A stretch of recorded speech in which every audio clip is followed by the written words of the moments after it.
बाबा कुछ ना कुछ करिश्मा ज़रूर करेंगे, कोई ना कोई चमत्कार ज़रूर करेंगे। अचानक से एक व्यक्ति आए, चाय चाय चिल्लाने लगे, "चाय ले लो, चाय ले लो, चाय ले लो।" मैंने सोचा एक चाय ले लेती हूँ, दीदी को दे देती हूँ। दीदी बोली, "नहीं गीता, मैं अकेले नहीं पीऊँगी, अगर तुम पियोगे तभी मैं पीऊँगी।" मैंने कहा, "कोई बात नहीं, अगर बाबा ने चाहा तो हम दोनों ही चाय पिएँगे।" इतने में वो भैया कहता है कि, "चाय ले लीजिए।" मैंने कहा, "भैया, मेरे पास कैश नहीं है, पेटीएम है, अगर आप पेटीएम से मुझे दे सकते हैं, तो आप चाय दे दीजिए, ₹10 मेरे पास हैं, बाकी मैं आपको पेटीएम कर देती हूँ।" तो कह रहे, "मैडम आपके पास कैश नहीं है?" मैंने कहा, "नहीं भैया, मेरे पास ₹1 भी कैश नहीं है।" तो वो कहते हैं कि कोई बात नहीं है, मैं आपको ₹190 दे देता हूँ, ₹10 उन्होंने मुझसे ले लिए, ₹190 दे दिए, बोले कोई बात नहीं है, आप मुझे पेटीएम कर दो, आप ये ₹190 रख लो। मैं खुश हो गई, मैंने कहा ये तो बहुत अच्छा हो गया कि कोई ना कोई ऐसा व्यक्ति बाबा ने भेज दिया, जिसको मैं पेटीएम दे सकती हूँ। लेकिन हम ट्रेन में चल रहे थे, वो पेटीएम नहीं हो रहा था, नेटवर्क इश्यू हो रहा था। अब मैं बार-बार कोशिश कर रही थी, लेकिन वो नहीं जा रहा। मैंने भैया से कहा, "भैया आप पैसे वापस ले लीजिए, क्योंकि मेरा ये पेटीएम हो नहीं रहा है।" बोले, "कोई बात नहीं मैडम, आपने कल उतरना है, अभी आप ये पैसे रख लो, आपको कल सुबह उतरना है, मैं किसी भी टाइम आके ले लूँगा।" मैंने कहा, "ठीक है।" अब मैं कई स्टेशन निकल गए, मैंने कोशिश करी कि मैं इनको पेटीएम कर दूँ, लेकिन पेटीएम नहीं हो रहे, तो हम उन पैसों को खर्च भी नहीं कर सकते। हमारे मन में ये डर लग रहा था कि कहीं ऐसा ना हो कि वो भैया आ जाएँ और पैसे माँगने लगें और हम खर्च कर दें और पेटीएम हो ना। इसलिए हम उन पैसों को खर्च भी नहीं कर पा रहे। बस मेरे मन से यही निकल रहा था, बस बाबा कैसे भी करके हमारी हेल्प करो। इतने में मुझे पता लगा कि मेरी एक फ्रेंड है, जो डिब्बे में कई डिब्बे आगे बैठी है। मैंने कहा वहाँ जाके कोशिश करती हूँ, शायद कुछ हो जाए। मैं उनके पास गई, मैंने कहा, "पूजा जी मेरे को जो है पैसे कुछ कैश चाहिए।"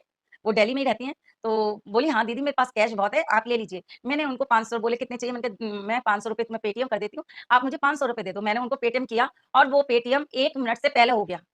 जब पेटीएम हो गया, उन्होंने ₹500 मुझे दे दिए, मेरी टेंशन फ्री कि अब वो भैया आएँगे, उनको वो पैसे दे दिए जाएँगे और हम कुछ खा सकते हैं। हमने खाना-पीना खा लिया, सब हो गया, भैया का इंतज़ार कर रहे हैं, लेकिन वो नहीं आए। शाम हो गई, नहीं आए, सुबह मॉर्निंग होने वाली थी। तो तब तक भैया नहीं आए, स्टेशन आया नहीं था। मैं पूजा के पास गई जिनसे मैंने पैसे लिए थे। मैंने कहा, "पूजा जी एक बार ज़रा ये देखिए इस नंबर पे पेटीएम नहीं हो रहा है, आपके नंबर पे पेटीएम हो गया लेकिन इस नंबर पे पेटीएम नहीं हो रहा, तो आप एक बार देख लीजिए।" तो बोले, "ठीक है दीदी मैं देख लेती हूँ।" जब उन्होंने देखा तो उनकी भी समझ में नहीं आ रहा, तो उन्होंने अपने हस्बैंड को दे दिया। जब उनके हस्बैंड ने देखा, बोले, "दीदी ये नंबर तो आ ही नहीं रहा है, ये तो दिखा रहा है कि ये बैंक से कोई रिलेटिव नहीं है, मतलब ये नंबर उससे नहीं है, बैंक से अटैच नहीं है, तो आप एक बार उस भैया को कॉल करो जो आपको नंबर दे गए हैं।"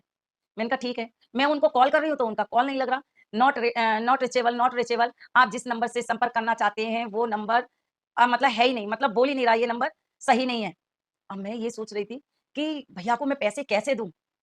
ओम साई राम। हे एवरीवन, तो आ गई है 93 नंबर की कहानी, जो कि है केवल और केवल साईं भक्तों की ज़ुबानी। तो जिनकी ये कहानी है या जिनकी ये लीला है, ये ऑलरेडी साईं की बहुत बड़ी डिवोटीज़ हैं और इनका खुद का अपना पर्सनल चैनल है साईं गीता जी के नाम से, जो कि मैं पर्सनली सच बताऊँ तो फॉलो करती हूँ। और जब मैंने बाबा के डिवोटीज़ों को इतना प्यार करते हुए बाबा से देखा है और बाबा को पाते हुए देखा है, तब से मुझे ऐसा लगता है कि यार मतलब कोई भी सिचुएशन हो, सब कुछ छूट जाएंगी, सब कुछ पा लेंगे, पर बाबा को ना तो छोड़ना है, और एक बार पा लिया है तो बस अब पा ही लिया है, ये वाली चीज़ माइंडसेट में होता है। तो इनका कहना है कि बाबा कैसे खुद आए ट्रेन में, इनको चाय भी पीनी थी और पर इनके पास पैसे जो थे वो खुले नहीं थे और सब पेटीएम में थे, और पेटीएम ट्रेन में जैसे जो चाय वाले ये सब होते हैं, इनके पास चल नहीं रहे थे। तो बहुत परेशान थोड़ी बहुत होने के बाद इनको एक चाय वाले मिलते हैं, जो कि एक रूप में देखे जाए तो बाबा के ही रूप में आते हैं। इनको ऊपर से पैसे भी दे के जाते हैं और चाय भी पिला के जाते हैं, और कुछ टाइम बाद वो बोलते हैं कि ठीक है, अभी आप जब नेटवर्क वगैरह थोड़ा ठीक होगा आप पेटीएम कर देना, और अभी आप ये रखो खुले पैसे मतलब। और वो सिर्फ ये वेट करती हैं कि अगर ये मिलेंगे, क्योंकि वो उसी ट्रेन में सफ़र कर रहे होते हैं, तो वो कहते हैं कि ठीक है, आप जैसे ही आपके पास होंगे पैसे आप देना मुझे।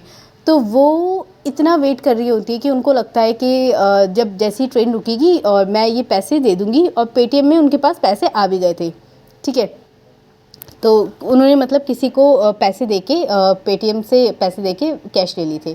तो उनको था कि ठीक है, अगर वो मिले तो मैं उनको दे दूँगी, पर वो पूरे सफ़र में देखती रहीं, वो नहीं मिले। इवन जो नंबर उन्होंने दिया था, वो नंबर डायल करने पे भी वो नंबर अमान्य बता रहा था।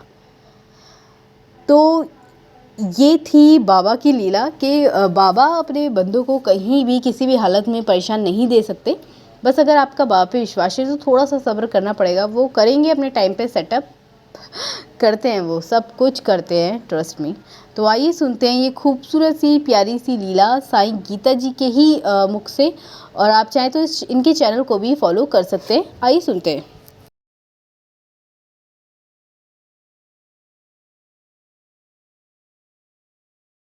सभी साईं परिवार को, जैसा कि आप सुनते हैं कि बाबा किस तरह से अपने भक्तों के साथ चमत्कार करते हैं। मेरे साथ बाबा ने अनेकों चमत्कार किए हैं, उसकी गिनती नहीं है। मेरी पूरी लाइफ खत्म हो जाएगी लेकिन बाबा के अनुभव, बाबा के चमत्कार कभी कम नहीं होंगे। हर पल, हर घड़ी चमत्कार करते हैं, चाहे आप हो, चाहे मैं हूँ। आपके साथ भी अनेकों चमत्कार होते हैं, जितने भी साईं भक्त हैं, कोई ना कोई चमत्कार बाबा उनके साथ ज़रूर करते हैं, अपना एहसास दिलाते हैं कि मैं तेरे साथ हूँ। तो मैं तुम लोगों को एक ऐसा ही अनुभव बताना चाहती हूँ कि बाबा ने किस तरह से मेरी मदद करी जब मैं मुश्किल हालात में थी। पीछे आपने देखा था कि जब मेरे पे मुश्किल आई थी तो बाबा किस तरह से ऑटो में आ गई। इसी तरह का ये भी अनुभव है कि हम लोग, मैं और मेरी एक दीदी हैं, देविका दीदी जो गाज़ियाबाद से हैं, वो और मैं शिरडी गए थे और जब वापसी में आ रहे थे, तो हमारे पास पैसे कम हो गए थे। हमारे हाथ में पैसे इतने नहीं थे कि हम दूसरे दिन उतरेंगे तो हम उस दिन का पूरा खर्चा उठा सकें। ना उनके पास थे, ना मेरे पास, क्योंकि हम लोगों को क्या होता है कि अगर हमारे पास पैसे होते हैं, हम सोचते हैं कोई माँगने वाला आ गया या कोई खाना माँगने वाला आ गया, हम उसको दे देते हैं। ये नहीं सोचते हमारे पर्स में है या नहीं है, क्योंकि बाबा ने कहा है सबकी मदद करना ज़रूरी है। तो अ, हम लोगों के पास कुछ भी पैसे बचे नहीं, थोड़े से। मैंने कहा चलो, मेरी पेटीएम में 500-600 रुपए थे, मैंने कहा चलो हो जाएगा। हम लोग ट्रेन में पहुँच गए, जब ट्रेन में पहुँचे तो आप जानते हैं कि वहाँ पेटीएम कोई नहीं ले रहा था।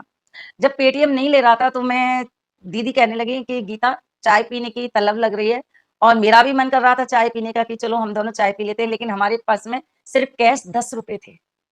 जब कैश 10 रुपए थे तो एक ही लोग चाय पी सकते थे। उनसे हमने कहा इतने लोगों से कि भैया आप पेटीएम ले लो और हमें चाय दे दो, लेकिन वहाँ कहने लगे नहीं मैडम, अगर आपके पास कैश है तो हम आपको चाय देंगे, नहीं तो हमारे पास पेटीएम नहीं चलता। अब मेरे दिमाग में ये चल रहा था कि चलो मैं भूखी रह जाऊँगी लेकिन मेरे साथ दीदी हैं, उनका क्या होगा?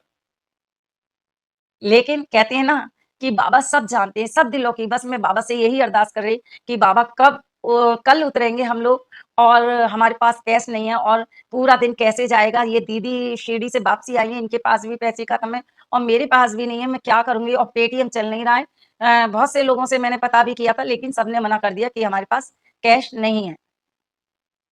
मैं बस बाबा से ही अरदास लगा रही थी कि बाबा आप ही जानो, लेकिन मुझे विश्वास था कि बाबा कुछ ना कुछ करिश्मा ज़रूर करेंगे, कोई ना कोई चमत्कार ज़रूर करेंगे।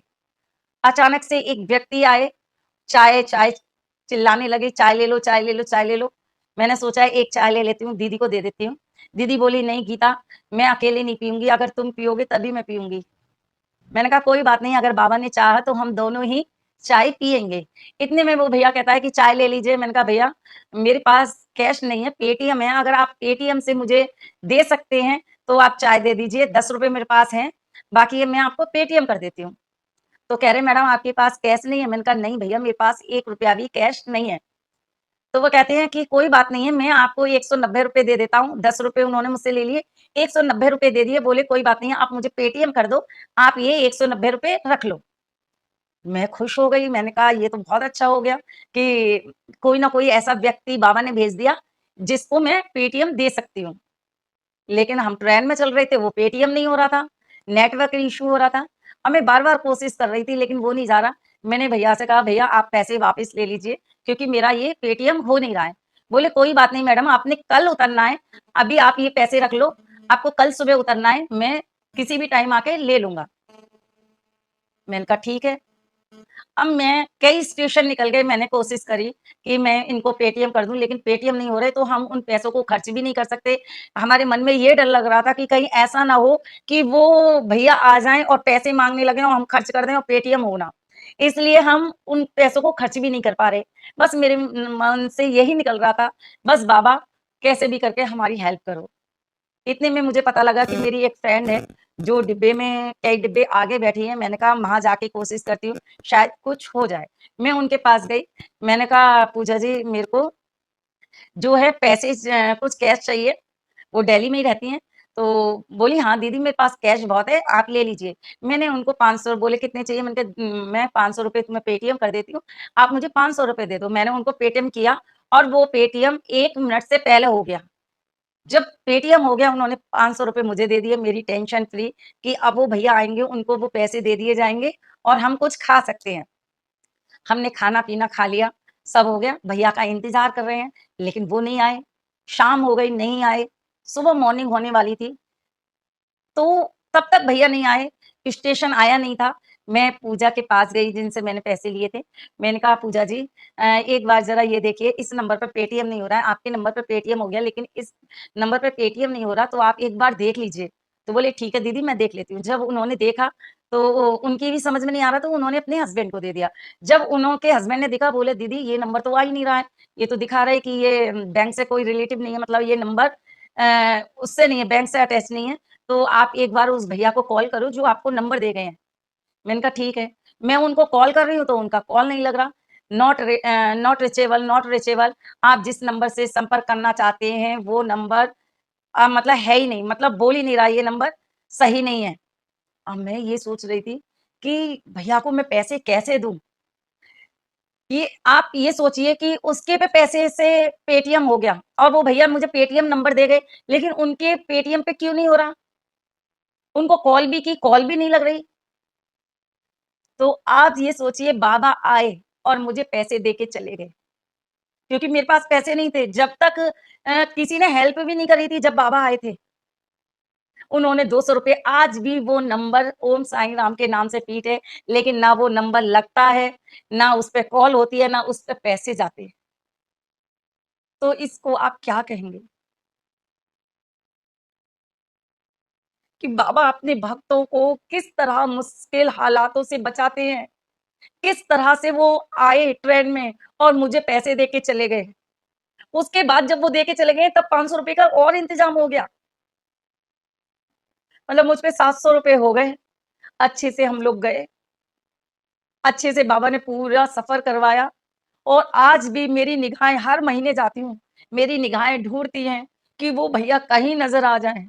लेकिन वो नज़र नहीं आए क्योंकि वो मेरे साईनाथ थे। क्योंकि वो कोई भी रूप बना लेते हैं। वो किसी भी रूप में आ सकते हैं। वो बच्चे के रूप में भी आ सकते हैं, बड़े के रूप में भी आ सकते हैं, माँ के रूप में भी आ सकते हैं, किसी व्यक्ति के रूप में आ सकते हैं। वो किसी न किसी जब आपके ऊपर उनको कर्म करना होता है या आपकी मदद करनी होती है, वो डायरेक्ट अपने भेष में नहीं आते, क्योंकि हम लोग उनको जाने नहीं देंगे। उनको पकड़ लेंगे कि बाबा मत जाओ, हम तुम्हारे बिना नहीं रह सकते। लेकिन बाबा अपना एहसास करा के चले जाते हैं। देखा बाबा कैसी-कैसी मदद करते थे। रामगिरी बुआ जो बाबा बाबा खुद ही उनको लेके टाँगे में लेके जा रहे हैं। ऊदी जहाँ मैना ताई बीमार थी, उनको बाबा ने ऊदी भेजी।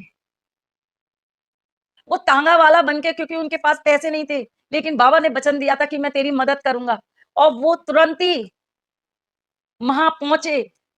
नाना जी के नाना साहिब के पास पहुँचे और उनकी बेटी इतनी पीड़ा से तड़फ रही थी, लेकिन बाबा पे देखा नहीं गया और तुरंत बाबा ने उनकी मदद करने की सोची और उनको बुलाया और उनको ऊदी दी और जब उनके पास पैसा नहीं थे, तो खुद ही तांगे में बैठ के और चल दिए उनको लेके। तो बाबा ऐसी-ऐसी लीलाएँ करते हैं। तो भक्तों, आप बाबा पे भरोसा करिए। बाबा पर आपको दृढ़ विश्वास होना चाहिए। अगर आपका विश्वास पक्का है, तो बाबा आपकी मदद करने ज़रूर आएँगे। बस अपने मन में ये मत धारण कीजिए, पता नहीं मेरे साथ होगा या नहीं होगा, क्या होगा मेरी लाइफ़ में? कुछ भी मत सोचिए, सब कुछ बाबा के ऊपर छोड़ दीजिए कि हे देवा, हे परमपिता परमेश्वर, जो कुछ करने वाले हैं, वो आप करेंगे। मेरे हाथ में कुछ नहीं है। माँ-बाप, भाई-बहन सब कुछ वही हैं, उनके ऊपर छोड़ दीजिए। जो भी आपने रिश्ता बनाना है, कोई माँ का रिश्ता बनाता है, कोई भाई का रिश्ता बनाता है, कोई पिता का रिश्ता बनाता है, सारे रिश्ते उनसे जुड़ जाते हैं और जब आपका रिश्ता उनसे जुड़ जाता है, तो वो आपके अपने हो जाते हैं और जब अपने हो जाते हैं, तो अपने जो है, वो दुखी कभी नहीं देख सकते। तो बाबा एक वो हैं कि अगर आप किसी भी मुश्किल में हैं, तो 7 समुंदर पार करके भी आपके पास पहुँच जाएँगे। हे प्रभु, हे साईनाथ, तेरी रहमत दर-दर हम लोगों के ऊपर कृपा कर रही है, हम लोगों के ऊपर रहमत हो रही है। हे देवा, हे परमपिता परमेश्वर, जैसे आपने मेरी मदद की है, हे देवा, आप सभी साईं परिवार के साथ मदद करें। तो आइए पहले कमेंट ले लेते हैं। कमेंट है, ओम साई राम, नमस्ते माँ, मेरे बच्चों की शादी के लिए प्लीज़ प्रेयर कीजिए। तो देखिए ये जो कमेंट है ये साई माँ के लिए, जो कि एक मैंने लीला डाली थी। तो बाबा, जैसे बाबा को जब आप मानते हो तो बाबा ऐसे लोग आपको मिल जाते हैं। ऐसी सेम मुझे भी साई माँ मिली थी और उनसे बात करके मुझे खुद में भी बहुत ज़्यादा पॉजिटिविटी वाला ऑरा फील हुआ था। अच्छी है काफ़ी, मतलब सॉल्यूशन भी अच्छी रहती हैं। ऐसे सॉल्यूशन नहीं देंगी कि भाई तुम्हारे कहीं ना कहीं कार्मिक अकाउंट डिस्टर्ब हो। तो ये साई माँ उनके लिए है। तो आप जाके, उनका खुद का चैनल भी है साई माँ का, मैंने इस यूट्यूब चैनल पे मेंशन भी किया था। आप जाके वहाँ उनको कमेंट कीजिए, ग्रैटिट्यूड कह लीजिए या फिर उनके प्रति जितना भी आपका आभार है, आप जाके वहाँ कमेंट कर सकते हैं। और बहुत अच्छा लगा, बहुत लोग उनकी लीलाओं को, लोगों ने, जितनी भी साई डिवोटीज़ हैं उन सब ने प्यार दिया। बहुत ज़्यादा खुशी हुई देख के, और बहुत लोगों तक अगर मैं उनको पहुंचा सकी तो उसके लिए भी बाबा की ही कृपा है। तो मैं भी खुद साई माँ का बहुत ज़्यादा शुक्र करती हूँ कि ठीक है, वो एक टफ़ टाइम में मेरी लाइफ में आई एंड कनेक्शन में रहीं। बहुत अच्छा था वो सफ़र भी। तो आप सभी जो लोग साई माँ को थैंक्स करना चाहते हैं, आप उनका खुद का, उनका पर्सनल चैनल है, आप जाके वहाँ उनको थैंक्स कर सकते हैं। या जो भी आपकी फर्दर इंक्वायरीज़ हैं, चाहे आप उनका नंबर लेना चाहें, एड्रेस कुछ भी है, मतलब क्योंकि जितना मुझे पता था उतना मैंने चैनल पे बता दिया। बाकी आप उनसे पर्सनल जाके पता कर सकते हैं। बाकी बाबा की कृपा रही, जैसे इनका कमेंट है तो ज़रूर इन पे कृपा होगी, क्योंकि बाबा सुनते हैं। इवन आप किसी भी यूनिवर्स की पावर पे विश्वास करते हैं, वो आपकी बातों को ज़रूर सुनते हैं, बस समय सही होने पे। तो आपको ये लीला आज की 93 वाली कैसी लगी, कमेंट करके ज़रूर बताएं। और इनका पर्सनल चैनल है साईं गीता जी का, आप जाके इनको ज़रूर फॉलो कीजिए। मैं ये नहीं कहूँगी कि आप करिए नहीं करिए, अगर आप साईं डिवोटीज़ हैं तो जाके ज़रूर फॉलो कीजिए, क्योंकि शिरडी से ही ये लीलाओं को कैप्चर कराते हैं और बहुत ज़्यादा मेहनत करती हैं। मतलब कोई इंसान अपने बाबा के लिए इतनी जगह जगह जा रहा है, लीलाएं रिकॉर्ड करा रहा है, तो इसके लिए तो सल्यूट बनता है। देखिए आप, और ये लाइव आती है बाबा को, विट्ठल बाबा नाम से इनका जो मूर्ति है उनको बोलती हैं ये विट्ठल बाबा। इनके मुंह से भी बहुत अच्छा लगता है ये बोलना। इवन जब ये लाइव आती है मैं खुद कनेक्ट रहती हूँ।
इवन बाबा के बहुत अच्छे अच्छे ऐसे चैनल हैं जो सच में बहुत अच्छी सेवा दे रहे हैं, उन सबको मैं फॉलो करती हूँ, नोटिफिकेशन ऑन रखती हूँ कि जब कभी लाइव हो, या गुरु पूर्णिमा जैसे कि आपको पता है आने वाला है पर्व 10 जुलाई, ऐसे में बाबा को लाइव देखने में जो मज़ा है ना, वाओ मतलब जन्नत हमारे पास है, ऐसा लगता है जैसे बाबा खुद आ गए हों इधर। तो वो ये मुझे भी जो गुरु पूर्णिमा है उसका बहुत वेट है। लास्ट टाइम तो गुरु पूर्णिमा मेरे बर्थडे के दिन पड़ी थी और मैं बहुत खुश हुई थी। इस बार गुरु पूर्णिमा पड़ी है 10 जुलाई को। तो ये जो जिनकी मैं साईं गीता जी की बात कर रही हूँ, ये लोग लाइव आते हैं और बाबा से आपको रूबरू कराते हैं, बाबा से आपको कनेक्ट करते हैं। तो आप इनको ज़रूर फॉलो कीजिए, जाके इनके चैनल पे कमेंट कीजिए। जो लीलाएं आपको इनके उसमें वीडियो फॉर्म में लीलाएं मिलती हैं, तो बहुत अच्छा है, बहुत अच्छा सेवा दे रहे हैं सब मिलके। तो आप लोगों को कैसे लग रहा है ये चैनल, कमेंट करके बताएं। चैनल पे नए हैं तो चैनल को सब्सक्राइब करें, वीडियो अच्छी लग रही हो तो लाइक करें, और आगे भी बाबा के जितना भी कुछ हो सकता है मुझसे, मैं उतना कनेक्ट होने की और कनेक्ट करवाने की कोशिश करूँगी कि बाबा के प्रति हमारा प्यार और बढ़ता जाए, और बाबा की लीलाओं से लोगों को, जितने भी साईं डिवोटीज़ हैं, उनको थोड़ी सी क्लैरिटी होती जाए कि एक्चुअल में बाबा हैं। बस बाबा ना प्रैक्टिकल वे में आपको लाना चाहते हैं। श्रद्धा सबूरी रखो, सब कुछ सही टाइम पे होगा। तो आप सब अपना ख्याल रखें, कमेंट करते रहें, क्योंकि जितनी भी लीलाएं होती हैं उनके लास्ट में हम कमेंट को ज़रूर लेते हैं, जो कमेंट लेने लायक। तो चलिए मिलते हैं नेक्स्ट लीला के साथ, नई किसी ऑडियो लीला के साथ। तब तक के लिए ओम साई राम, जय साई राम। और जो चैनल मैं रिकमेंड करती हूँ, बहुत रिसर्च वर्क के थ्रू आप लोगों के लिए लेके आती हूँ, क्योंकि जब मैं बाबा से कनेक्ट हुई थी तो मैं बहुत सारे चैनलों से जुड़ी थी जिसके बारे में मुझे बाबा के लिए क्रिस्टल क्लैरिटी हुई थी। तो मैं चाहती हूँ कि आप सब भी, मैं आप सबके लिए लेके आऊँगी, बस आप फॉलो करते जाइए। और शुक्राना करना है तो जाके बाबा का शुक्राना कीजिए कि वो हमारे को एक सही ट्रैक पे लाने की कोशिश कर रहे हैं, अपने प्रिंसिपल के थ्रू, अपने मैसेजेस के थ्रू, अपनी लीलाओं के थ्रू। तो मिलते हैं आपसे नेक्स्ट लीला में। बाय बाय, टेक केयर, ओम साई राम।